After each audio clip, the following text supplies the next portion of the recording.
The first time my husband called me paranoid, he smiled when he said it. Not kindly.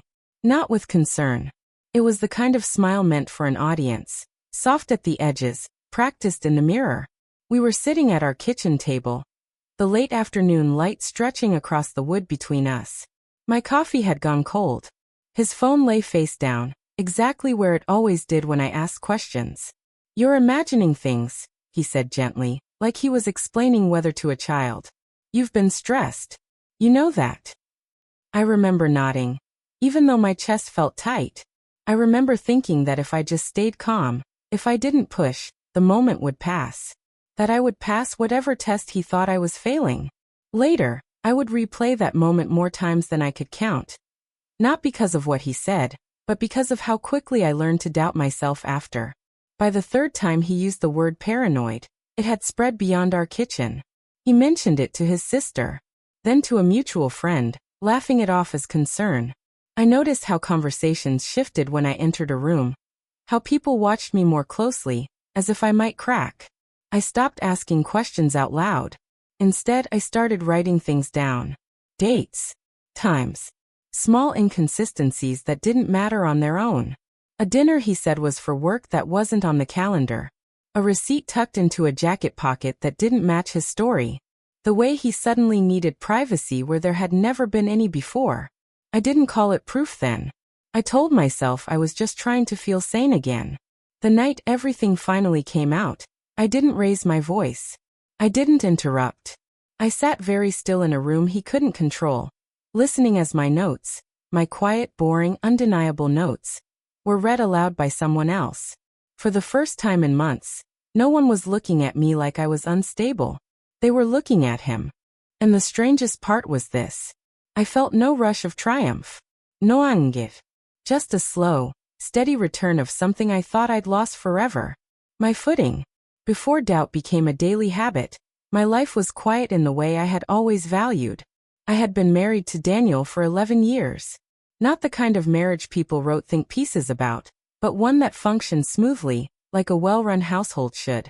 We woke up at the same time. We shared groceries without arguing about brands. We knew which silences meant comfort and which meant space.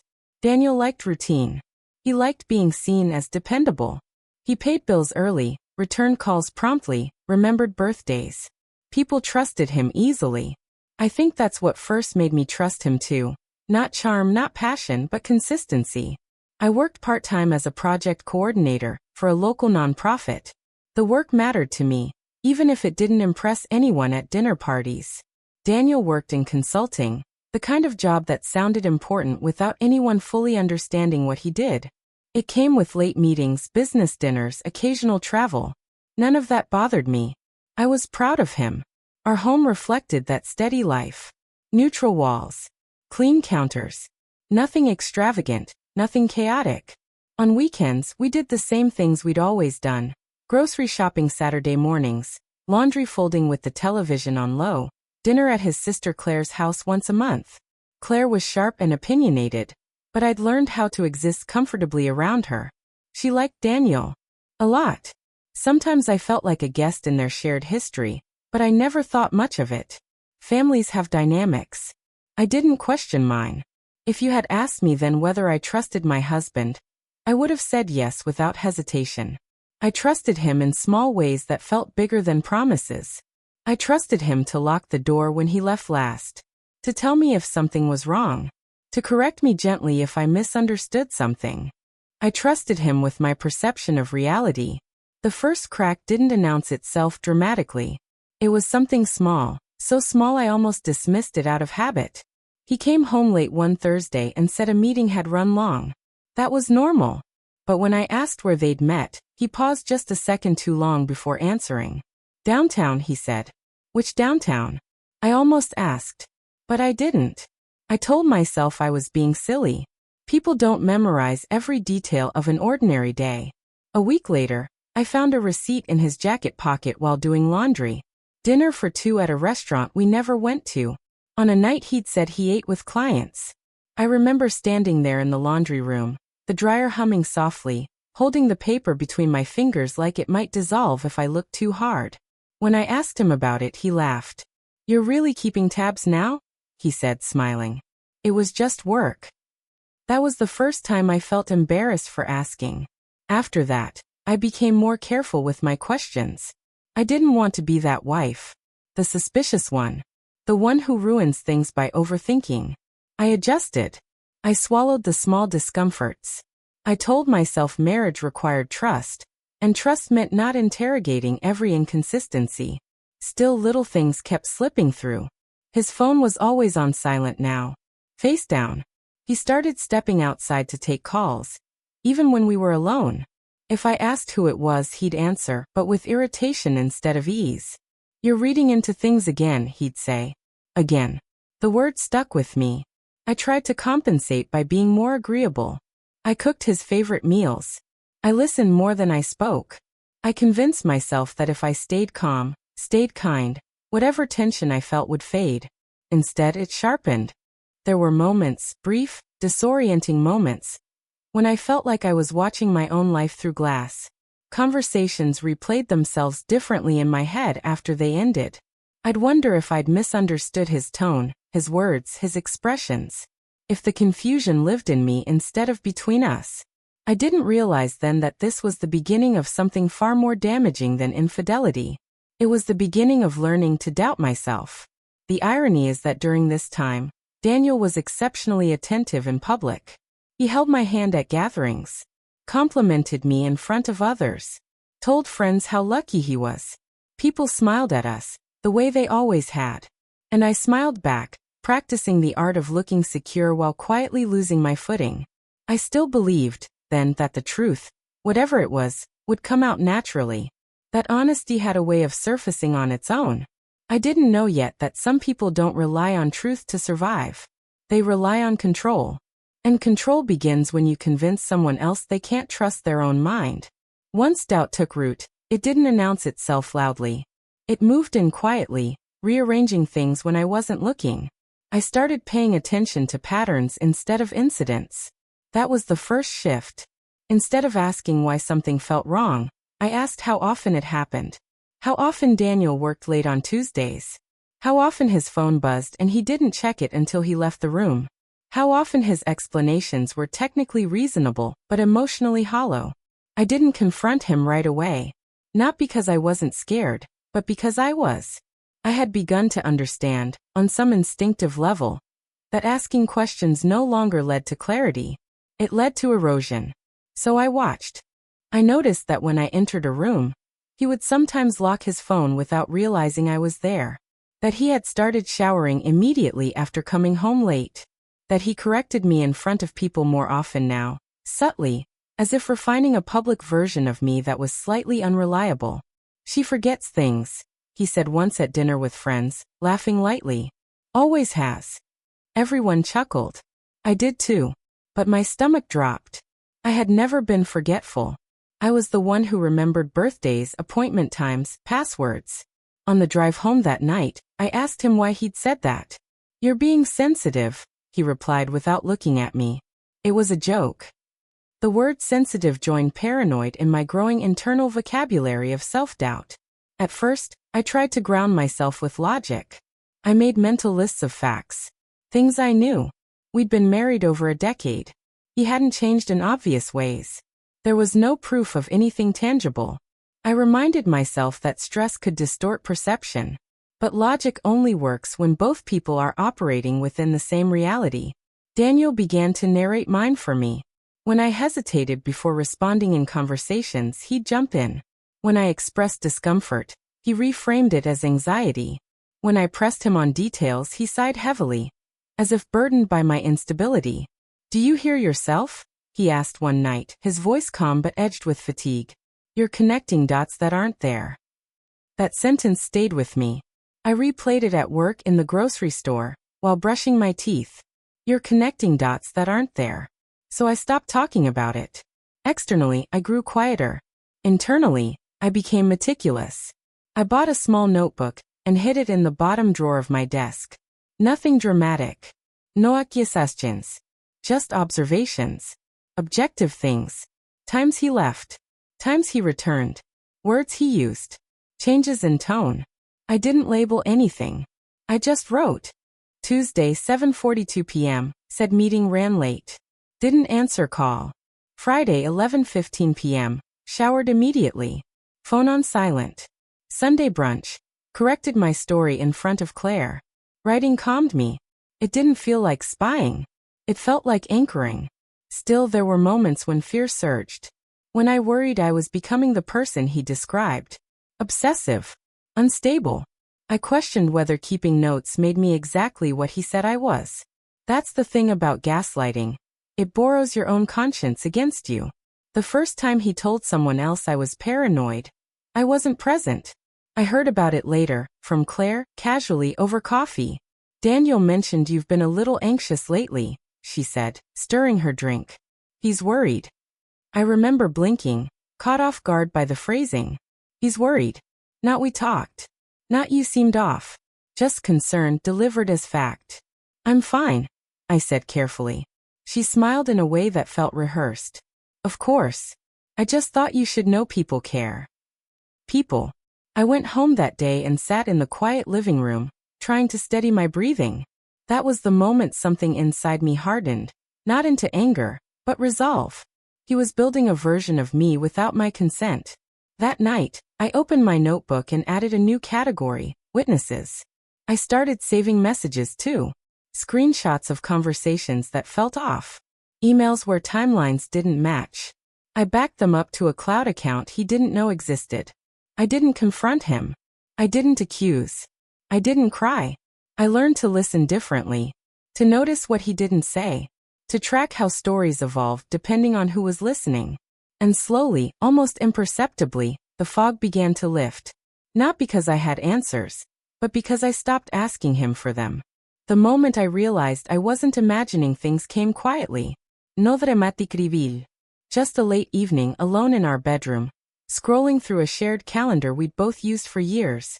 There was an entry he must have forgotten to delete. A recurring meeting. Weekly. Marked private. On nights he'd said he was working late. My hands didn't shake. That surprised me. Instead, I felt an odd sense of clarity, like a room finally coming into focus after months of dim light. I didn't click it. I closed the app. And I wrote it down. Because by then, I understood something crucial. The truth doesn't need confrontation to exist. It only needs patience. The discovery didn't arrive with a confrontation. It arrived with confirmation. Once I stopped needing Daniel to admit anything, the truth stopped hiding. I became careful about timing. I didn't dig every day. I didn't obsess. I let information come to me naturally. The way it always does when someone believes they're no longer being watched. The first real confirmation came through something painfully ordinary. Our shared email account. We'd set it up years ago for bills and travel confirmations. I rarely checked it anymore. Daniel handled most of that now. Or so I thought. One afternoon, while searching for an old receipt, I noticed an unfamiliar airline confirmation. It wasn't addressed to both of us. Just to him. The destination wasn't unusual. The timing was. It was scheduled for a week he'd told me he'd be home, working remotely. No mention of travel. No suitcase pulled from the closet. No conversación. I didn't confront him. I didn't even reread the email more than once. I forwarded it to myself, archived it, and closed the browser. That was the moment I understood this wasn't just about another woman. It was about control. I started cross-referencing calmly. Hotel rewards emails. Calendar gaps. Expense reimbursements he'd forgotten to hide well enough. Nothing illegal. Nothing dramatic. Just a pattern that told a very clear story when laid out chronologically. And then finally there was her. Not a name at first. Just a phone number saved under a man's name in his contacts. I wouldn't have noticed if I hadn't seen the same number appear repeatedly on our phone bill. Always late at night. Always just long enough to matter. I remember sitting at the dining table with the bill spread out in front of me. The house quiet except for the refrigerator humming. I felt strangely detached, like I was reviewing someone else's life. When I searched the number online, it didn't take long. Her name was Elise. She worked in an adjacent industry. Same professional circles. Same conferences. Same hotels. Same cities that matched Daniel's late meetings. The realization settled slowly. Not like a blow, but like weight. I didn't cry right away. I cleaned the kitchen. I folded laundry. I went to bed at my usual time. When Daniel came in later, smelling faintly of hotel soap, I pretended to be asleep. The next morning, I asked him, carefully neutrally, about the upcoming week. Busy, he said. Lots of calls. No travel. I asked, my tone light. He didn't hesitate. No. That was the moment betrayal fully revealed itself. Not in the affair, but in the ease of the lie. I nodded and smiled. And something in me went very still. I confronted him 2 days later. Not with evidence. Not with accusations. Just with questions. Are you happy? I asked, sitting across from him on the couch. He looked surprised, then guarded. Of course. Is there anything you're not telling me? He exhaled sharply, already irritated. Here we go. I'm serious, I said. I feel like there's distance. He leaned back, crossed his arms. You've been on edge for months. I don't know what you want from me. I want honesty. He laughed softly. This is what I mean. You jump to conclusions. There's nothing going on. I watched his face carefully as he spoke. The confidence. The irritation. The certainty that he could still redirect the narrative. You're paranoid, he said again, more firmly this time. And I think you should talk to someone about it. There it was. Clean. Final. I realized then that even if I laid every piece of evidence on the table, he wouldn't confess. He would reframe, deflect, diagnose me instead of admitting anything. So I stopped. I'm sorry, I said quietly. You're right. Relief washed over his face. He reached for my hand. I let him.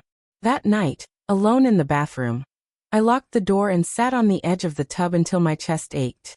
The grief came in waves then, not just for the marriage, but for the version of myself who had trusted him so completely. But grief did not undo my clarity. From that moment on, I shifted from discovery to documentation. I organized everything. Dates, messages, receipts, phone records, calendar entries. I labeled files carefully, unemotionally. I didn't share them. I didn't threaten him. I let him believe he had won. And in doing so, he grew careless. The affair continued. The lies multiplied. And so did the witnesses, unknowing, unintentional, but real. What Daniel didn't realize was that the place he felt most untouchable was also the place he was most exposed. And I knew exactly when the truth would come out. Not in our home. Not in private. But in a room where reality mattered more than reputation. Once the truth was undeniable, I thought the hardest part would be over. I was wrong. Knowing didn't bring relief. It brought a different kind of pain. The slow, grinding exhaustion of carrying something heavy in silence while the person who caused it moved freely through the world, unburdened. Outwardly, nothing changed. Daniel continued his routines. He kissed me goodbye in the mornings. Asked what I wanted for dinner. Complained about traffic.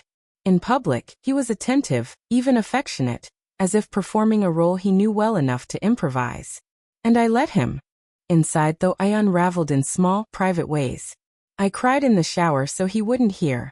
I sat in my car after work, staring at the steering wheel, trying to summon the energy to go inside. Sleep came in fragments. My body carried the truth even when my mouth did not.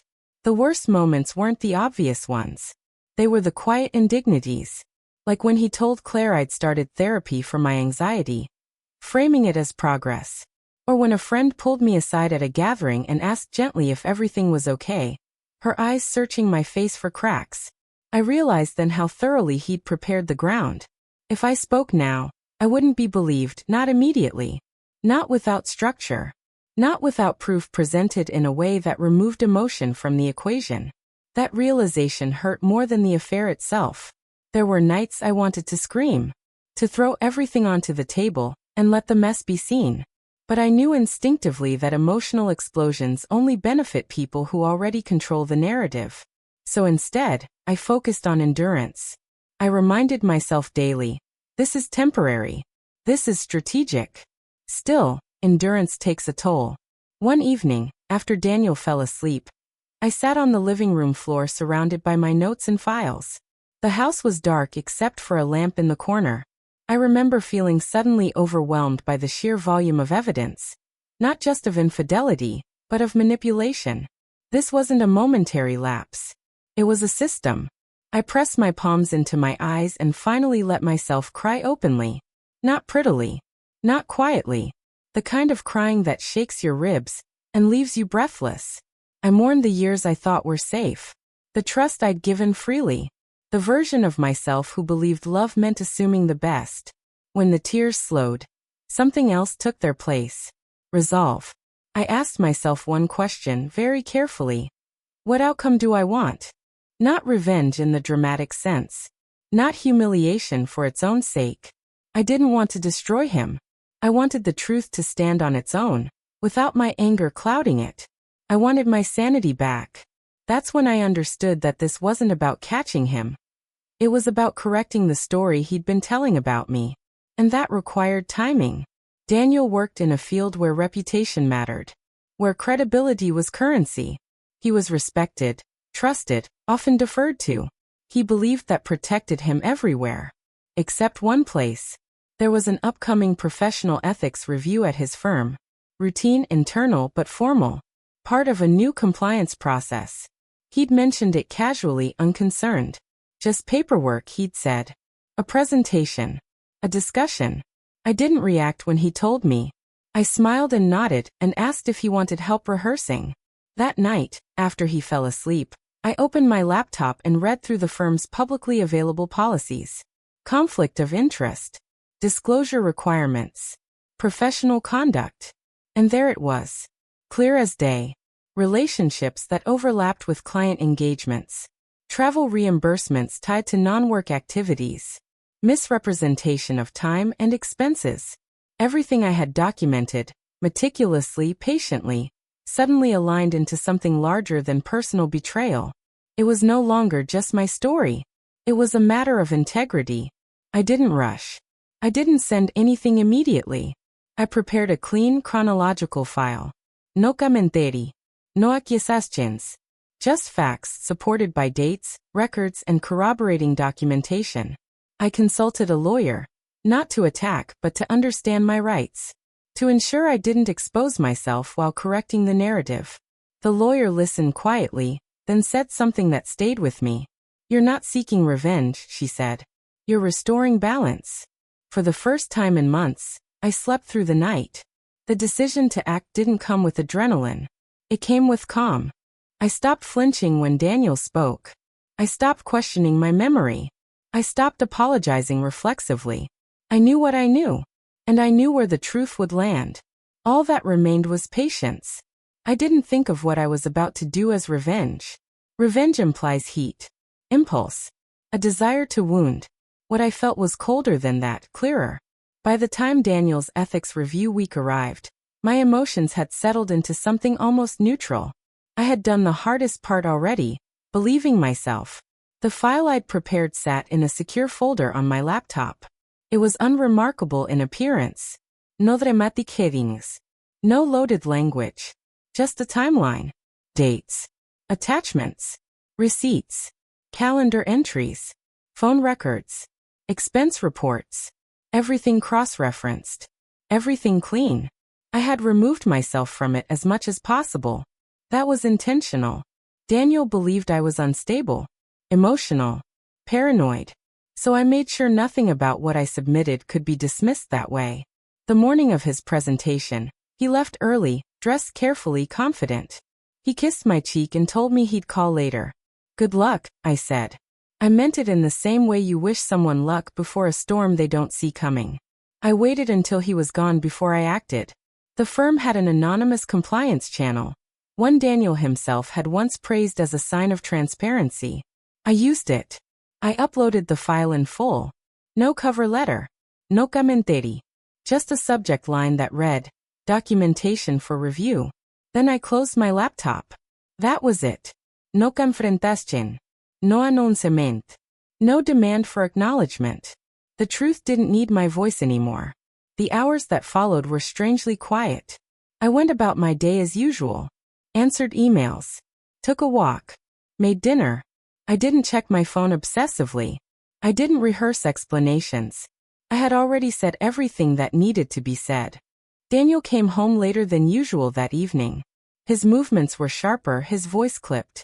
He didn't mention the review. He said he was tired. I nodded and let him talk around it. Over the next few days, small shifts appeared. He received more calls than usual. Stepped outside to take them. His tone changed, less assured, more guarded. He asked questions that weren't really questions. Did anyone contact you? Has anyone said anything strange? I shook my head calmly. No, I said. And that was true. The firm didn't contact me directly. They didn't need to. My documentation spoke clearly enough. What they did do was request additional records from Daniel. Clarifications. Explanations. I watched him scramble to reconstruct stories that had always relied on my silence. One evening, he sat across from me at the kitchen table. The same table where he'd first called me paranoid, and rubbed his temples. This review is ridiculous, he said. Someone's clearly out to get me. I looked at him steadily. That must be stressful. He searched my face for something. Guilt, fear, instability. He found none. For the first time, he looked unsure. The execution wasn't dramatic, because it didn't need to be. The system did what systems are designed to do when presented with facts. Daniel's firm placed him on administrative leave pending further investigation. His projects were reassigned. His name quietly removed from upcoming conferences. There was no public announcement. Just a slow, unmistakable shift in how people treated him. Power, I learned, doesn't always fall loudly. Sometimes it erodes. And the most telling moment came not from the firm, but from Daniel himself. One night, his voice low and careful, he said, "You don't really believe I'd hurt you, do you?" I met his eyes. "I believe what I can prove," I said. And for the first time since this all began, he had nothing to say. The consequences didn't arrive all at once. They unfolded the way truth usually does. Quietly at first, then all at once when there was nowhere left to hide. Daniel's leave from work became longer than expected. What was supposed to be a temporary administrative pause stretched into weeks. Then months. He stopped wearing his work clothes. Stopped setting alarms. The structure he'd built his identity around began to dissolve, and with it, his confidence. People noticed. Claire called one afternoon. Her voice careful in the way people sound when they already know more than they're admitting. "Daniel says work has been complicated," she said. I waited. "He seems stressed," she continued. "You know how he gets." "I do," I said. There was a pause on the line. Then cautiously, "Is everything okay between you two?" This was the moment I'd prepared for. Not with rehearsed lines, but with restraint. "We're figuring things out," I replied. "There's been a lot of misinformation." "Misinformation," she echoed. "Yes," I said calmly. "But it's being addressed." I didn't elaborate. I didn't need to. The absence of defensiveness did more than any accusation ever could. Over time, the story Daniel had planted about me began to unravel under its own weight. When friends realized I wasn't spiraling, wasn't unstable, wasn't angry or erratic, they started asking quieter questions. Not directly. People rarely do, but with curiosity instead of concern. And then the firm's decision came. Daniel wasn't fired. That would have been too clean.